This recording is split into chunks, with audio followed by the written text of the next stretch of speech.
Hey, this is Timothy Brown, co-designer of the Dark Sun universe, and you're listening to Bone, Stone, and Obsidian, the Dark Sun podcast.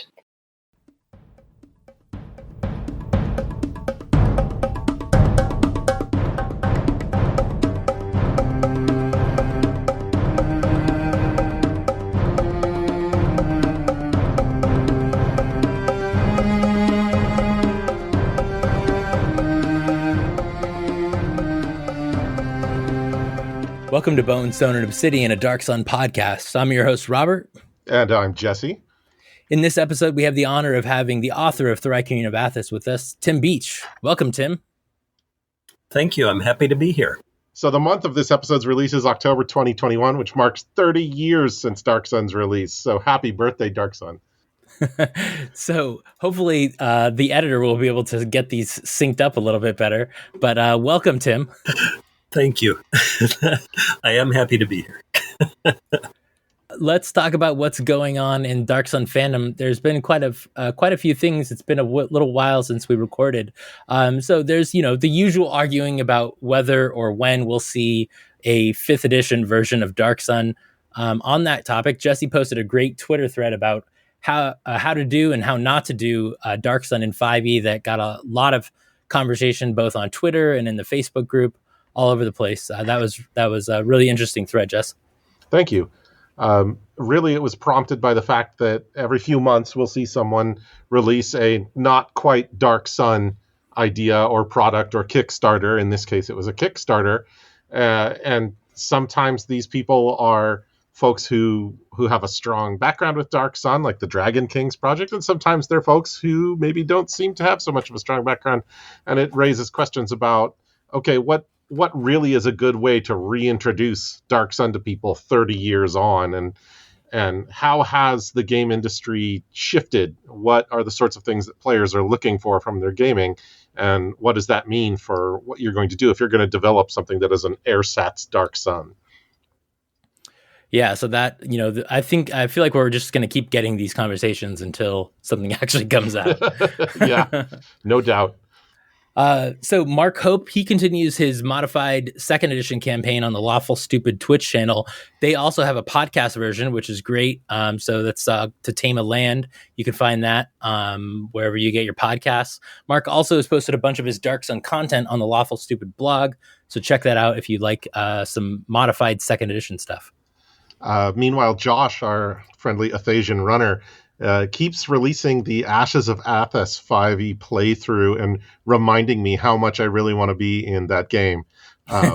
So that's totally worth a look. If you are languishing for ideas of what a Dark Sun game actually looks like in 5e, boom, there's your go-to. Yeah. I released a bunch of partially finished projects that were languishing in the files. I made a drive file called the Burnt World of Athas open project folder. And it includes a bunch of stuff that like people have started over the years and stopped. When we were made like the official Dark Sun website back in like the 2000s, TSR or Wizards of the Coast gave us some files, and part of our, for being called the official website, we were tasked with converting them to 3rd edition. And so we did a lot of that, but then some of the other stuff kind of just, just with so many cooks in the kitchen, a lot of times there were lots of discussions that went on forever. And so things never got done. And then time went on, and then people got, most of us were young back then, and people got lives and families and all that kind of stuff. So things took forever. And so some of that stuff finally is getting put out. So the Deadlands is one of those projects. New Jack, aka Jack Meyer, is heading that up. So he's picking up what Austin Butcher did for Secrets of the Deadlands and the Emissary.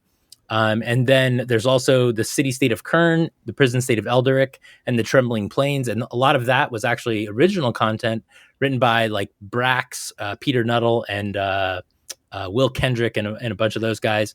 Then there's also the city-state of Selleck and city-state of Balik, and then Unseen Ways, which was a Psionics document. So there's a bunch of projects that are kind of like waiting for people to pick up.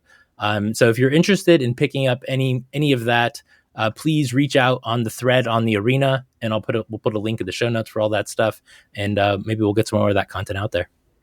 Plus, if you're not already there, you should be following the Dark Sun Discord. There's been a lot of chat about this and other topics, and you can always find useful links there and a lot of inspirational ideas from chatting with other Dark Sun aficionados. It's a great place to come together in real time with other Dark Sun players and DMs.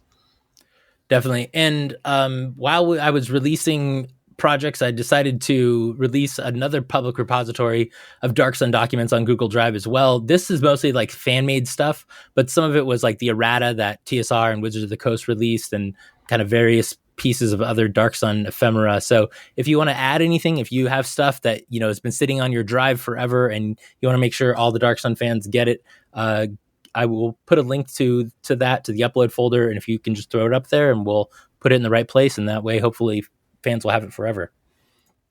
Here's hoping. Yeah. All right. Well, let's get to the topic of the day, and we're going to talk about Thri-Kreen of Athas. But before we get to the book itself, let's talk about Tim. So Tim has really run the gamut of work for TSR as far as settings go. He wrote for Forgotten Realms, Maztica, Dragonlance, Gamma World, Basic D&D, Planescape, Mystara, and Savage Coast. Did I miss anything there, Tim? Possibly, but nothing that comes to mind immediately. I have a long list. I don't necessarily immediately remember everything. After the heyday of TSR settings, then in the 2000s, there were quite a few third edition products. I saw a couple of Pathfinder products, and then most recently in 2020, some work for Legendary Games on 5e's Ultimate Kingdom and some Deadlands work. So you've been writing for nearly as long as Dark Sun has been around, at least officially for TSR. How did you get involved in writing, and how did you specifically get to write for TSR? Okay, well, that's what I think is kind of an interesting story. Anyway, so when I was in college, I hit kind of a crisis point after about 4.5 years of majoring in computer science. I hit this crisis point, and I saw a couple of my friends talking about computer science stuff, and I thought, man, they love computers. And I like computers, but I didn't love them that much, and I didn't want to sit in front of a computer and program all day. So I thought, well, what can I do instead? What's interesting to me? And so I came to gaming, and I thought that there are so many different things to do in gaming that really is interesting to me. So I switched my major to history, and because I thought that would give me writing experience, and it did, and it also gave me a lot of background to pull from for what I wrote. And then somewhere in there, there was a contest through the RPGA, the Role Playing Game Association, which was an arm of TSR, and the contest was to submit entries for a medieval fantasy circus. And I wrote some up, and I think I kind of subconsciously half-sabotaged myself, and I missed the deadline, which I think was unconsciously on purpose, and I turned them in a couple days after the deadline at a convention.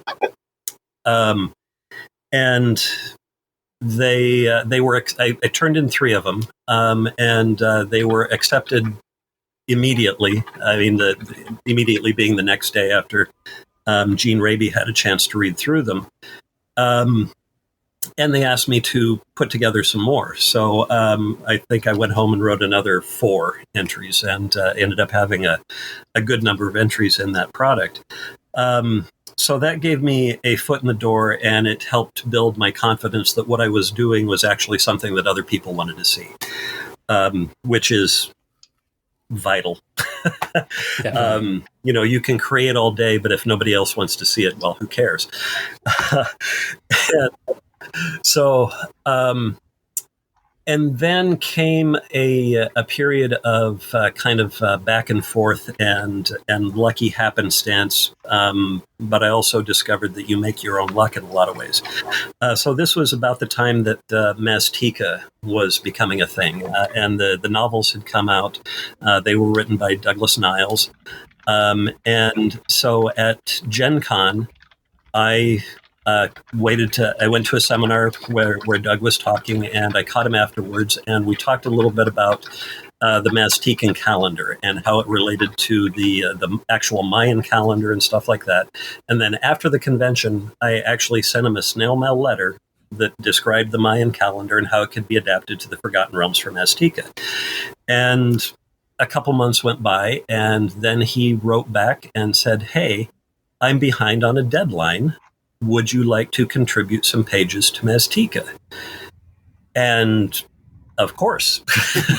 So I went to Wisconsin. I grew up in Iowa and college in Missouri. So I went to Wisconsin. I had a couple of cousins that lived in the area near Lake Geneva, like 8 miles out. And so I stayed with them, and I went over to Doug's place, and I gave him my ideas. And on the basis of that, he paid me half in advance. And I didn't find out until later, but he paid me from his own pocket. He was subcontracting for this. Again, a real confidence boost. And I also found out later that Doug, he ended up not using everything for the box set. He used a few pages, and he handed off the rest of it to Jeff Grubb, who was going to write the first adventure. And I found out later that Doug went to his boss, Jim Ward, and recommended that I be hired as a designer, and so did Jeff. Same thing. And I wrote it, and I went home. And then a couple months later, it was time for the Winter Fantasy Convention, also in Milwaukee. So I went back up, and and I get a little mixed up. So this would have been 1990 when I did the work for Doug. And in 1990, I was running for political office. I was running for state representative in Iowa, and running against a 30-year incumbent for the office. And I got a third of the vote, which sounds much better than I got beat 2-1. But yeah. So when Gen Con happened in 1990, Gene and Skip Williams offered me the job of RPGA assistant, tournament coordinator. And I said, well, I would love to, but it would look really bad for me to take a job a couple of months before the election happens. So I'm afraid I have to say no. So switch ahead to January, Winter Fantasy. By this time, the guy that they had hired had kind of self-destructed. So Winter Fantasy happened. I turned in a resume, and then I went back and I wrote for Doug. By this time, they were ready to hire again for that position, the tournament coordinator for the RPGA. So I interviewed with Jean as we were on our way to dinner one night. And she said, how soon could you start? And I said, well, pretty much any time. And she said, how about Monday? This was Thursday or Friday. And I thought, well, okay, sure. And so I got hired as RPGA tournament coordinator. And then, and I hadn't been in that position for very long before I started getting questions from this previous work that I'd done in Azteca. Well, do you want to be a designer? Well, yes, but now I've got this obligation to RPGA, and I really can't leave before the next Gen Con they're depending on. So, sometime that summer, between when I got hired in, I want to say it was March, and August when Gen Con was, a note appeared on my chair one morning. And the note was, if you are still interested in the design position, please take this design test, create an encounter based on the Vikings Handbook. There's a Vikings Handbook with it, and turn it into Jim Ward's secretary. And so I did that. And the interesting thing I thought about this note was it didn't have my name on it and it wasn't signed. It was like half secret. But I found out later that Gene and Skip and I all submitted an encounter for the Vikings Handbook, which eventually Gene turned into an adventure that combined all three of them. And then came a period of a couple of months where I watched people come in for interviews, and they interviewed in the room directly across from my cubicle. So I'm watching people interviewing, and I'm thinking they are interviewing for my job, not the job that I had, but the job that I wanted, and trying not to have this really competitive streak crop up for me. And then I walked in one Monday morning, and I got a call from our computer department. Her name was Judy, not a big department.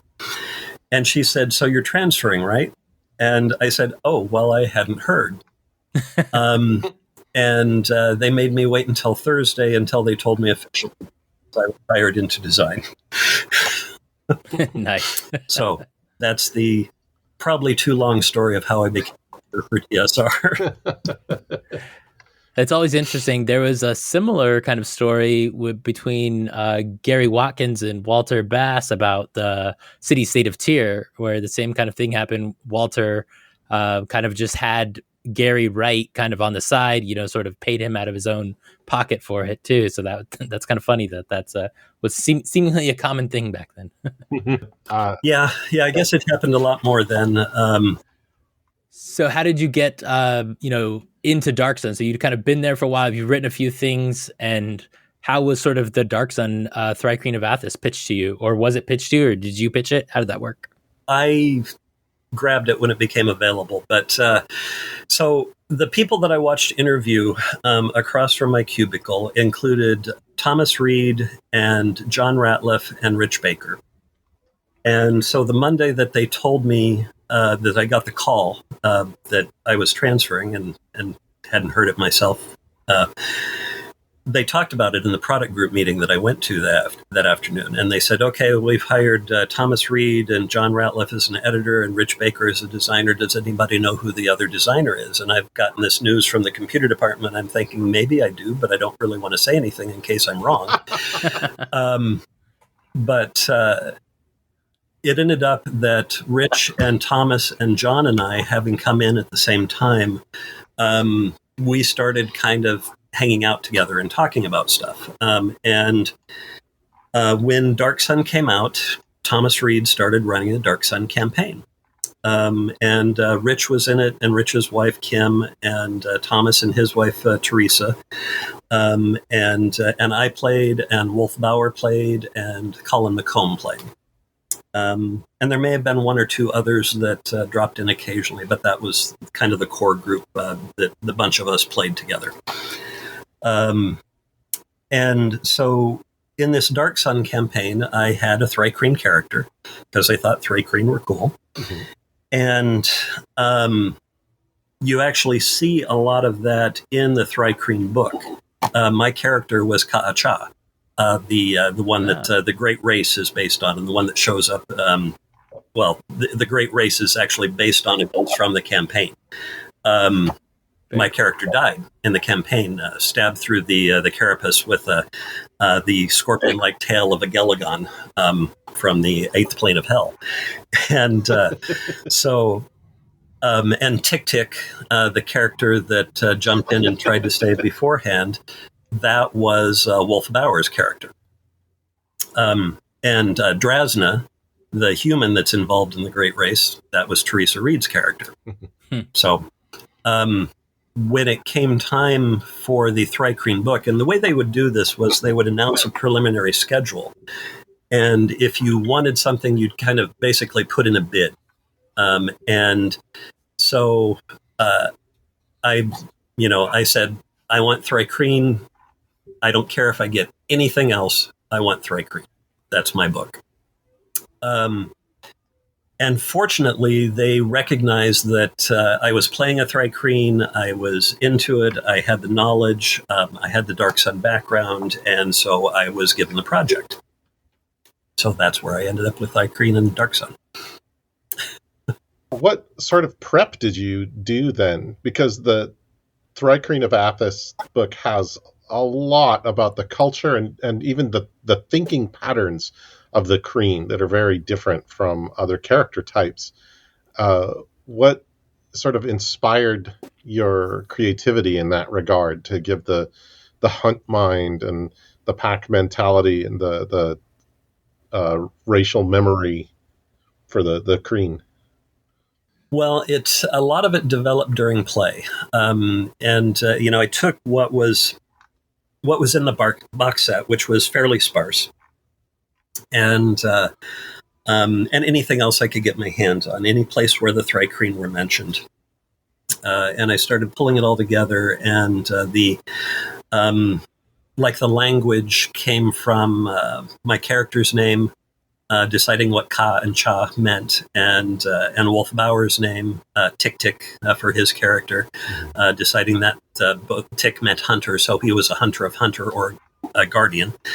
And so everywhere that I saw a Thri-Kreen term or something that seemed like it was probably a Thri-Kreen term, that would inform my building of the language. And the alienness was, for me, it started out as mostly a role-playing decision. I mean, it was informed by the Dark Sun box set. I keep saying bark set.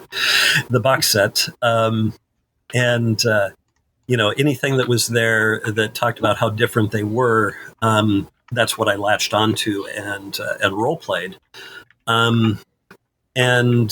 Started just making notes and making decisions and making stuff up. So that's where a lot of it came from, and just trying to keep that alien mindset in mind. Like Jesse was saying, there's just so much in it. Like there's so much depth and really fantastic kind of minutia. It really makes the race come alive. And it's one of those books that, we'll probably never see an official book that has that level of depth anymore from Wizards. I think now that they're really going to really lean on fans to kind of put that kind of stuff up on the DMsGuild. So kudos for getting in there on that kind of awesome detail. So let's really start now with kind of going through the book. There's a lot to this book. And so we're going to skim through a ton of it. Really what we're looking for here is really cool stories from Tim about, the creation of the book and things like that. So let's kind of get into it. So the beginning of the book is like many Dark Sun books, has a little story about just about Thri-Kreen and kind of the before times. And so there was a question, actually I put it later on, but I'm going to ask it now because as I'm looking at this introduction story, it talks about like the blue times. And someone had asked, let me go find that question now, but what can you tell us about what you thought about creating, like when the Kreen were one of the few races on Athas? Like I said, in college, I switched my major to history. So a lot of that was research and figuring out how things fit together from our point of view. Maybe they didn't fit together that way at the time, but from our point of view, looking back on things, we can have a perspective about it. So that's a lot of the attitude that I took into Thri-Kreen. Well, where did they come from? How did they get started? I wanted to go way back and talk about how they began as a minor race that weren't found in many areas, and then the green times came and the hunting was good, and then the brown times came where the desert took over, and that's when they really came into their own. So that was it was lending a historical perspective and picking up. Like I said, anything that I could find about Thri-Kreen anytime they were mentioned in any Dark Sun product, and trying my best to integrate that into the book. Moving on here, there's some pronunciation, which is awesome. That was another thing. Zach McKeon asks, he says, "Can you pronounce clutch breaker?" And he gives the quote and the spelling, and I'll let you answer that. Yep. Yeah, I saw that one.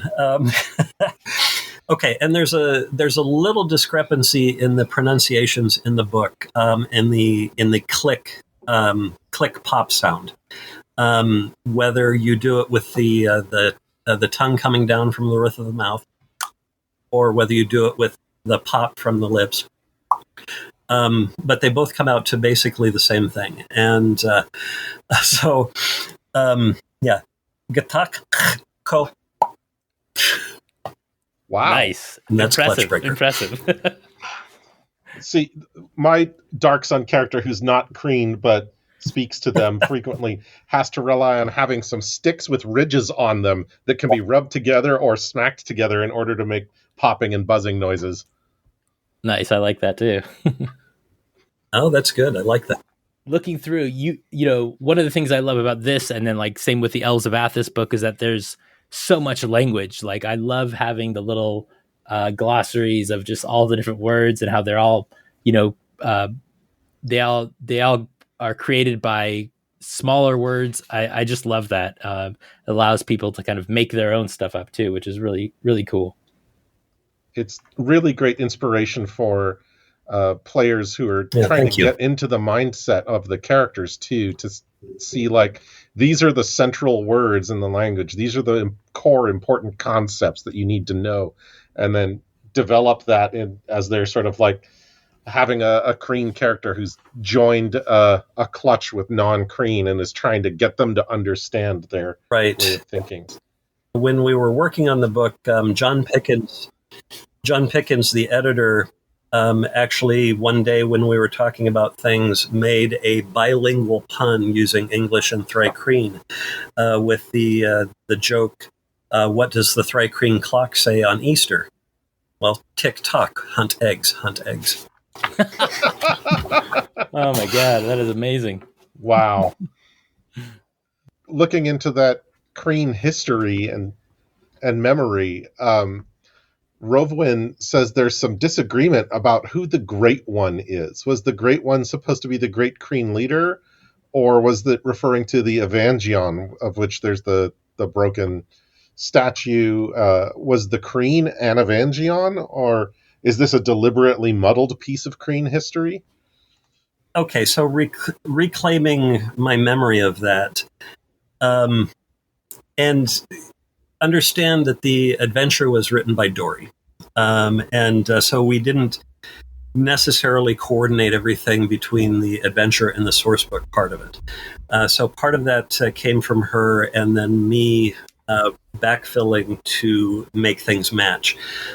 So here's what I say in my mind it was. I think the Evangion that is mostly referred to is human, or was human before becoming an Evangion.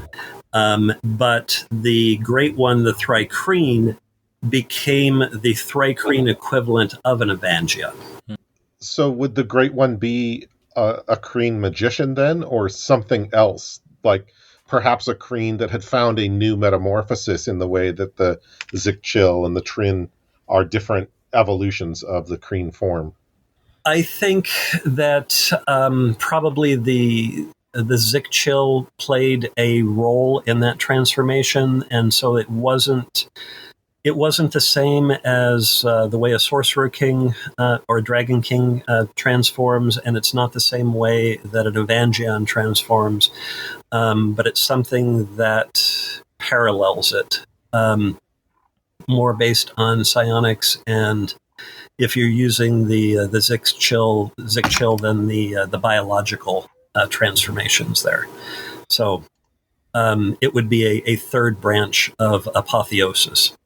Nice. And I think a lot of people have questions about kind of the stuff that was added, you know, to this book that was sort of different than a lot of things that we had seen. So let's just jump into the Zikchil conversation now, because that, you know, that was something that was kind of in there and everyone's like, oh my gosh. And then all of a sudden, like, you know, the Thri-Kreen are not the same as we originally had them. So tell us kind of what your idea around the Zikchil was.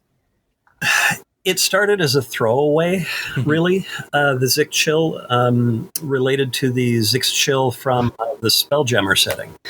But the more I got to thinking about it, the more that I added, and I think even reading some of the comments that and questions that I've seen over the last couple of days regarding the podcast, I've started kind of adding to that story in my head. So I think that the Zikchil probably trained under the halfling fleshbenders, as somebody called it, and I think that that's a good place for them to get their start. So they've been around for thousands of years with their own racial memories. That they were altered from the Thri-Kreen base stock in a different way than any other Thri-Kreen subrace was by the halflings, and so that they have carried this. And I can't remember the name of the guy that said it, but called it flesh bending, and I think that's a brilliant term. And that was Jason O'Mahony, I think, maybe. But yeah, I think that's a brilliant term for it. So that when the Thri-Kreen begin forming organizations and something beyond the clutch, the packs and the nations, and eventually the empire, then I think that that's when the Zikchil became more of players in it. So the idea of the Zictrin, the modified Thri-Kreen, I really didn't want I didn't want the civilized Thri-Kreen to have that much of a physical advantage over regular Thri-Kreen. So that was where that came from, that the Thri-Kreen described in the Monstrous Compendium were not really what the Thri-Kreen think of as Thri-Kreen, but they were something different. They were something that had been augmented. And that way it puts them on more of an even footing, and it allows them to use the same subraces in the tablelands as we do in the hinterlands.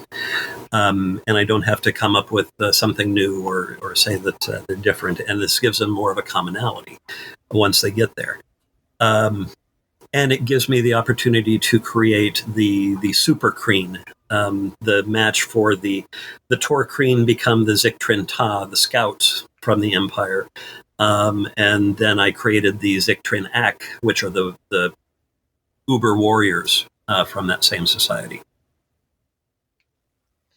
That's amazing, because one of the questions I was going to ask was how the Zictrin's shaping was related to the life shaping and flesh bending that was done by the Rule Thon from Wind Riders of the Jagged Cliffs, and whether this was all part of a greater sort of plot arch. And it sounds like it was, that the Kreen themselves inherited essentially some of these techniques from the halflings, and in what is the now current present day of the tablelands and the hinterlands, the Kreen probably have a better handle on that sort of biological manipulation than the last remaining halflings and the Jagged Cliffs do, but it probably is related only to their own species.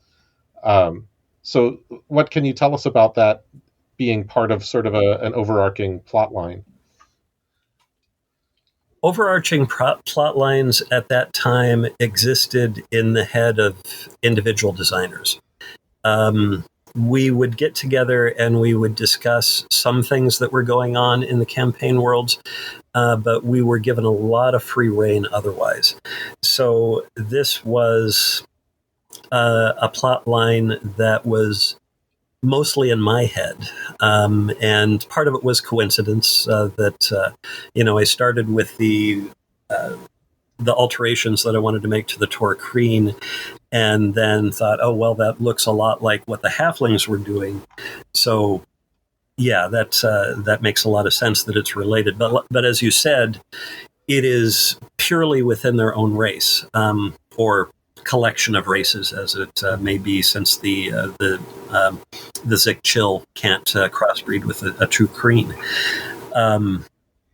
So this does cast kind of a sinister aspect on the Zikchil, which I think is cool. I don't think I had that sinister aspect in mind when I was writing the book, at least not much. I mean, the Spelljammer Zikchil were kind of this sinister offshoot. So it may have been in the back of my head, but I certainly didn't bring it out in the book at all.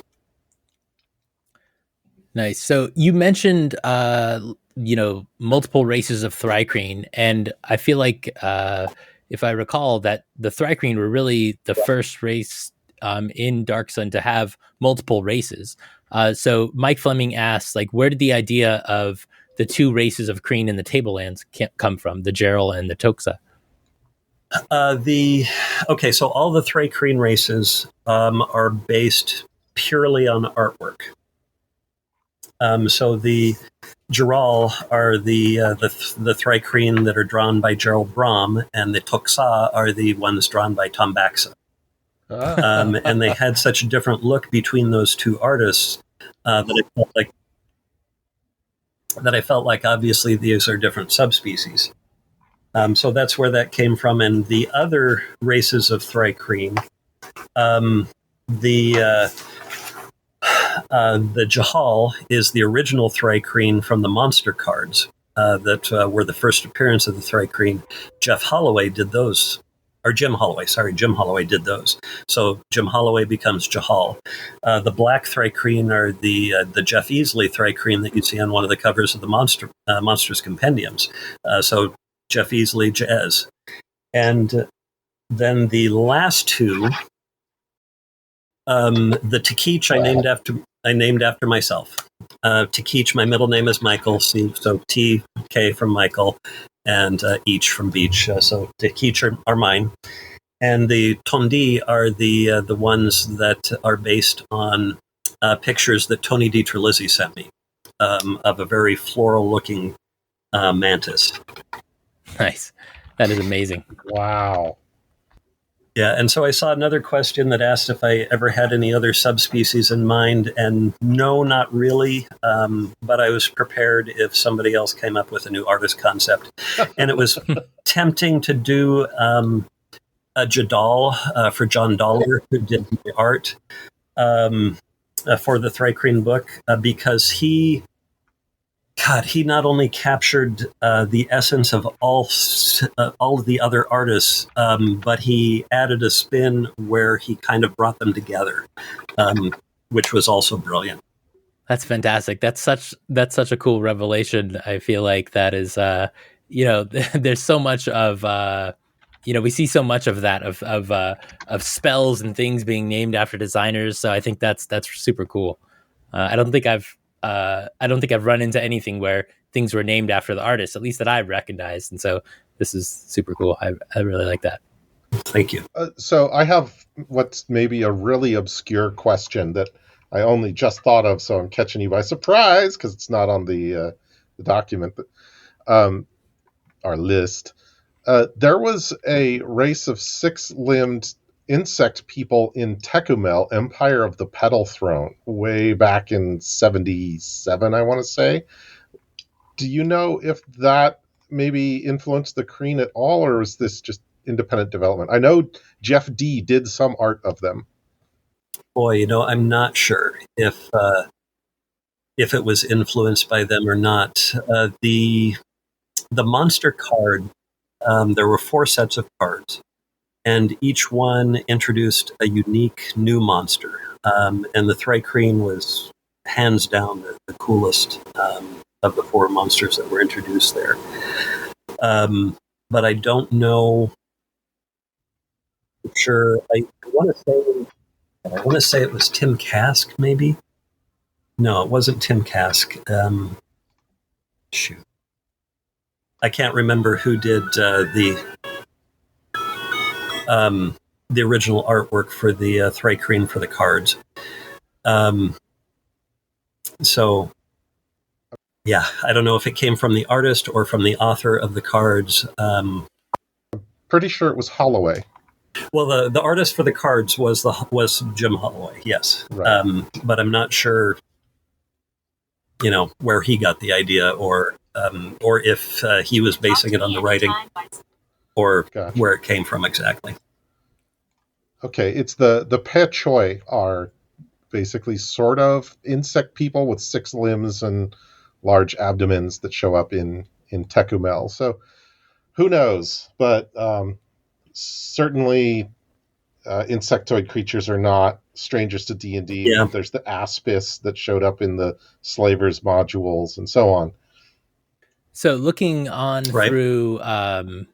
through the book here and looking at some of the questions, you've answered so many of them already, just about the Zik Chill and the Zik Trin and all, all of the flesh crafting and all that. And then you said Dory kind of did the adventure, so there's a question here that's kind of based on the adventure, so we'll kind of leave that one. And then Larry Kinzer says, I'd like more information about the Crimson Savannah city info and ecology, geography, sociology, anything that's relevant to actually running a campaign there in that area. And one question that I always kind of had and thought of was like, okay, so, there's these Thri-Kreen nations up there. How does like a regular group of player characters that's not all Thri-Kreen like travel around there? I always just imagine them just getting hunted and killed by all the Thri-Kreen there. Or are there kind of other non-Kreen in the nations? Well, as to his specific question, I don't know. This is one of those cases where I would sit down and do some research and start coming up with some stuff, but I don't have anything on it right now. As for non-Kreen characters going to the Northern Empires, keep in mind that while the hunt is important to them, it's not the core of their being like it is to the Kreen of the Tablelands, or the Tier region, if you want to call it that. The Thri-Kreen nations have hunters, certainly, but I picture, and there was another question about how these cities are set up. So in my mind, the Thri-Kreen cities are set up so that you have where in human and elven societies and dwarven societies you have specialized individuals. In the Thri-Kreen societies in the cities, you would have specialized clutches. So you would have a weapon making clutch, and you would have a hunting clutch, and different things that are specialized in very different aspects of their society. So not every Thri-Kreen in the Empire is going to go out hunting. And so that kind of gives you leeway, and plus the novelty of the non-Kreen in the Kreen Empire, I think, would also give them a lot of instant fame and curiosity, more than what do they taste like, although that's certainly going to be a question. So I think that's how they would interact, as a kind of unknowns and X factors and minor celebrities, because they are something new and unique. That makes sense. So talking about the kind of the Empire, Brian Bach from the Dark Sun Facebook group asks, what was the plot, or what was the plot going to be for the never released Thri-Kreen invasion? Or was there a plot there, or was that just dangling? That was dangling. There was not so much of a plot as there was an idea, and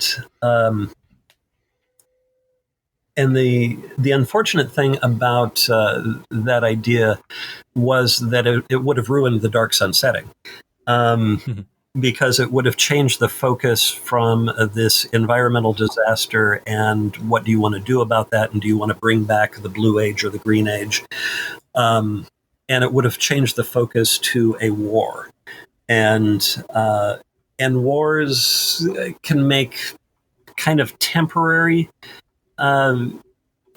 interesting things for a campaign setting, but as a background for a campaign setting, they kind of suck. Because it means that a lot of your adventures end up being about the same thing. And it takes some of the variety about it. And like I said, it takes the focus off of the whole environmental crisis, and do you want to make a thorough change to the world? So it was a dangling thread, and I'm not sad that we never went with it, because it would have changed things so much. That's interesting. I just did a poll recently in the Dark Sun group, asking like, what are your top 5 unresolved Dark Sun threads that you would like to see more content around? And the number 2 right after the Deadlands, which is already, we're going to be putting out soon, is the Thri-Kreen Empires. So it's interesting that you say that it would change it drastically, but also, so many fans seem to be interested in how it would change. Well, I think what I would do is, if I was running that campaign, I would do it as an expansion of the already existing invasion. There's already an invasion by scouts and the occasional warrior that come from the Thri-Kreen Empire rather. And I think I would start expanding that to where the other player characters are becoming aware of these aren't normal Thri-Kreen, and introduce it that way. And maybe not build it into a full-fledged war, but it could lead into what are the Zikchil actually up to? Are they supporting the Thri-Kreen Emperor, or is it something else that they have in mind? So Jonathan Carnes, on that note, wanted to know how long until the mammals die out and the Kreen reign supreme over Athas. Well, that is another option. Yes. So, I think if the Thri-Kreen did invade, then that's certainly a different way to go, and then that does change the setting, which I think would also be an interesting setting if you've got the mammalian resistance against the Thri-Kreen overlords. Nice. That'd be cool, definitely. Let's see. Corbin SB had asked, had you ever played a Thri-Kreen? And if so, what was his backstory? Obviously, we got some of that in the book, but is there anything else that you can add about Ka'cha? Ka'cha was... okay, so Ka'cha was the quintessential Thri-Kreen of the in my mind, one that is seeking knowledge and not just out to hunt for food, but to hunt for something that's going to help for the future, the knowledge and the experience. Ka'cha was my character, Ka'atho was my character, and in a different campaign, Klekchagado, the narrator, was one of my characters. So yes, I played Thri-Kreen in various forms. Ka'cha liked his human companions. My character was very good friends with Teresa's character, Drasna. And I kind of played him like a prankster a little bit too. Like when there was an elf in the party, I think Colin McComb was playing an elf, if I remember right. And so occasionally when he was sleeping, I would go and just kind of stare at him and wait for him to wake up. And I would do similar things with my psionics. I had the psychometabolism ability to shrink, and so I thought a cool thing to do would be to levitate, shrink down, and wait for somebody to pass underneath, and then suddenly you've got 400 pounds of Thri-Kreen on top of it. That's great.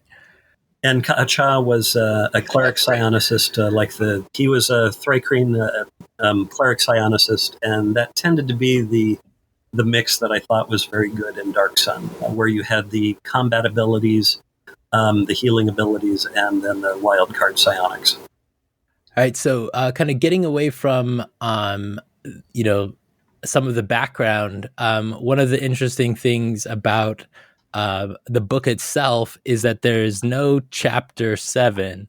So what happened to chapter 7? Was it just like a case of misnumbering, or was something cut from the book? Did the Zikchil change it? A little bit of both. I did like that idea. There was a little bit of both. Somewhere about maybe a month before the end of the project, I realized my organization was bad. And so I went to John, the editor, and I said, I want to change this, and I want to put these chapters here, and I want to move this there. And I think chapter 7 was originally supposed to be like the Monstrous Compendium entries. So with the Thri-Kreen and the Thri-Kreen and anything else that we wanted. And I probably would have put in a Zikchill and a couple of other things in there because my other passion besides Dark Sun is monsters. I put together the Monsters Manual and things like that. So I think that was what it was meant to be, but in the reorganization, it got dropped in favor of just a few pages at the end of the adventure. That makes sense. Yeah. So on that topic of Zikchill monsters, did you ever kind of create one of those? No, not really. I mean, I had them in my head, but I never even used them in a campaign. So I never ended up writing them, and I would have fallen back largely on the Spelljammer entry and built from there. Taken some things away, added some other things. All right. So that kind of takes us through most of the book, and we're already running on kind of 55 minutes here. There's a couple of other questions here at the end. You got something, Jesse? No, I was just going to say, let's get to some of our hanging questions here for the end of the show. See if we could squeeze in everyone before we wrap it up. Why don't we go with Frederick Leclerc asking a historical question, which is, what was the Kreen population like back in the Green and Blue ages? Were they all over the place, or did the Thri-Kreen used to be a small and isolated group, and then the massive destruction caused by the wars of Rajat and the Champions created sort of a space for them to grow by shifting the ecosystem to be more favorable to them? Right, and I think the whole change in the ecosystem was very important to the Thri-Kreen. In the Blue Times, I pictured them as isolated little, basically clutches or very small packs. And they would have had wings at the time, so they would have been able to travel between little islands and so forth. And so the population was very low. They were pretty rare. In the Green Times, when you get a lot more prey available, then they would have started expanding and adapted to different specific ecosystems, like instead of the islands or the forests, they would have adapted to the deserts, and that's when they really came into their own. So by the time that the whole place became 7 variations of desert, they were ready to expand fully and show up all over the place. Nice. Red King asks, have you played the latest 5th edition of D&D? And if so, what do you think are the important points to highlight for Thri-Kreen characters in that edition? I haven't played 5th edition yet. I've got it. I've read through the books, but I haven't been able to play it yet. I would focus mostly on the role-playing aspects of the Thri-Kreen if I were going to adapt them for 5th. They're a little bit overpowered, but I think you can balance that a little easier in 5th edition too. John Michelson asked if there were further plans for them in 2E if the setting had continued, and if not, what did you sort of see going on with your personal game and story writing in terms of what would happen next with the Kreen? We already sort of talked about your thoughts on the war setting and how war doesn't make always a very good backdrop for adventure gaming. So if you averted that war, for instance, where do you think the Thri-Kreen story might have gone? Well, I think it's the exploration. For me, what I would have done with the campaign would be the exploration into the Thri-Kreen Empire. Whether the characters are Thri-Kreen or something else, I think there would have been an opportunity to find new things and maybe to uncover a Zikchill plot, or is there something more? Is there an invasion planned? Or what lies beyond the Thri-Kreen Empire? What are the Thri-Kreen protecting the rest of the lands from? Might be a good question too. that the idea that there might be something really, really awful on the far side, and the only reason they aren't here is because the Thri-Kreen are keeping them back. So I would have explored into the Thri-Kreen Empire and played with that idea quite a bit. So if people were, so Eric Anenson asks, what plot ideas that you put in the book did you most want to see experienced by an adventuring party? Just the idea of the Thri-Kreen and then the Thri-Kreen as something other than a combat monster. That they had an underlying society, and that you have a variety of adventuring types. So that, what I would want to see would be players realizing those as a fully developed race with its own quirks and coolness, rather than, like I said, just something to fight, which I think is what a lot of it ends up being. Mm-hmm. He also continues and he says, did you ever get to play or DM in an entire party of Thri-Kreen? If so, do you remember anything of that experience?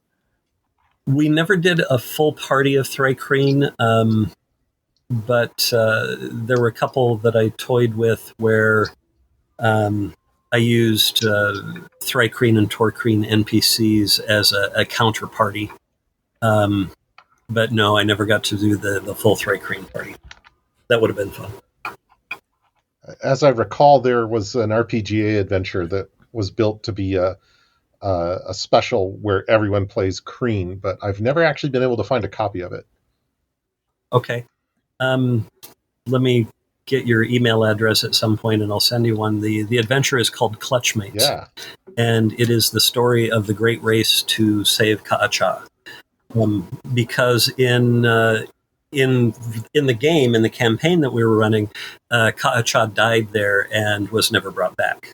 So the whole great race thing and the aftermath of that was the wish fulfillment of how I hoped it had gone. And Tom Prusa, the first of the thank yous in the book, is the one that co-wrote that adventure with me, and I've run that adventure a couple times at conventions, and I get ridiculously emotional about it when they get to the final point of saving Ka'acha.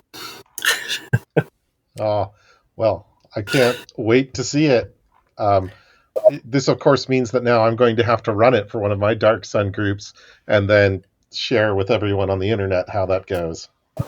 Definitely. And it's funny that you mentioned that, because literally like a couple of days ago, someone just sent that to me. So I just got it and have not even had a chance to crack it open yet.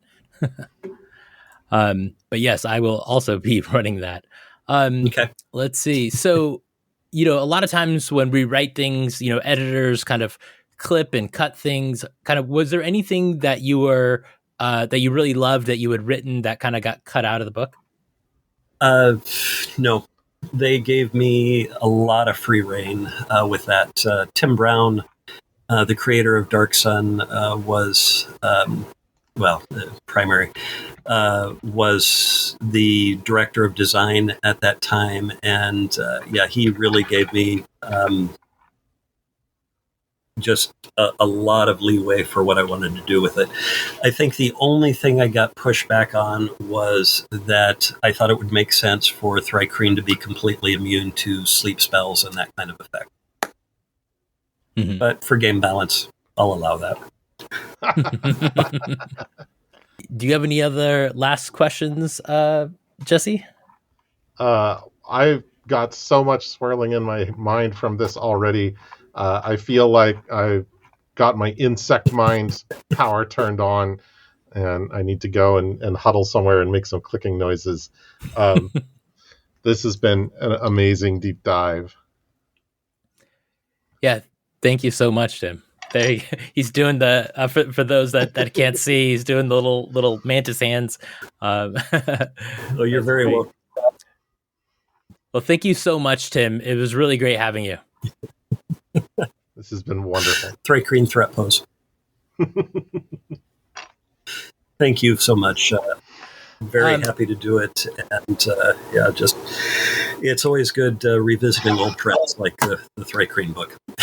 Yeah, thank you. And where can people find you online? Mostly on Facebook. And I'm not terribly active there, but you can look me up on Facebook. I pop up in various Dark Sun groups and other things occasionally and make comments, and I'm happy to discuss stuff with people. I haven't gotten my own website set up, but it's a matter of time.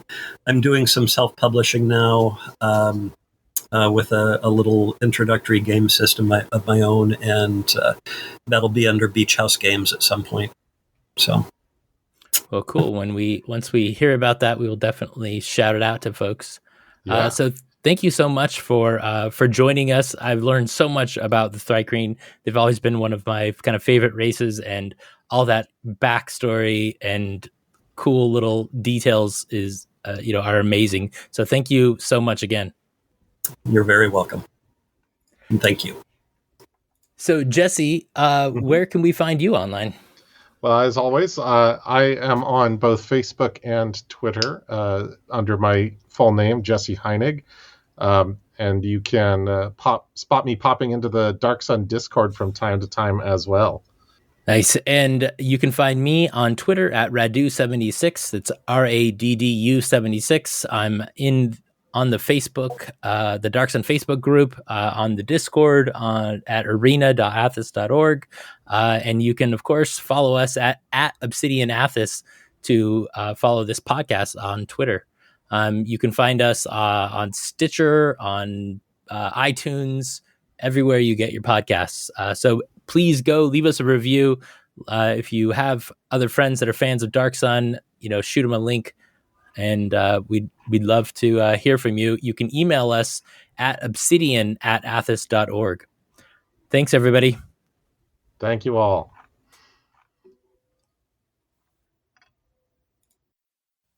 Bone, Stone, and Obsidian is hosted by the Misdirected Mark Network, the media arm of Encoded Designs.